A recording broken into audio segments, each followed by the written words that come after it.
అవగానే మీకెళ్ళి వానలు పడుతున్నాయా ఎన్ననే కొడుతుందా ఇగో హైదరాబాద్లో వానదేవుడు జాగుడు మూతలు ఆడుకుంటుండు కాదు వాతావరణ శాఖలు చెప్పినట్టు వాడాలనా లేకుంటే వాళ్ళకే మస్కా కొట్టాలనా అన్నట్టు చేసిండు ఓ దిక్కేమో రైతులు వానల కోసం చూస్తుంటే వానదేవుడేమో గిట్లా అందరినీ కన్ఫ్యూజ్ చేస్తుండల్లా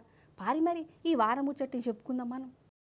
అంతేనోలా వానదేవుడు జాగుడు మూతలు దొంగ పోలీస్ ఆటని ఆడుకుంటుండు అటు వాన కొట్టినట్టు కాదు ఇటు ఎండ కొట్టినట్టు కాదు విచిత్రంగానే అనిపిస్తున్నది కొన్ని జిల్లాలల్లో వానలు పడ్డట్టే పడుతున్నాయి కానీ ఇంకా పెద్ద వానలు అయితే రాలేదులా ఇక వాతావరణం శాఖలేమో ఈ వారం రోజులు మస్తు వానలు పడితే పైలం ఉండాలే హైదరాబాద్లో కూడా పెద్ద వాన ఉంటుందని అన్నారు శనివారం అయితారం వానలని చెప్పిర్రు వాళ్ళన్నట్టుగానే పొద్దుగాలంతా మబ్బు ఉన్నది జరసేపు ఇట్లా చినుకులు పడ్డట్టయింది గంతే ఇక మల్ల వాన జాడలేదు సరే సూర్యుడన్నా కానొస్తాడంటే పత్తాకులేడు మొగుల మీద అంతా వాన మబ్బులే ఉన్నాయి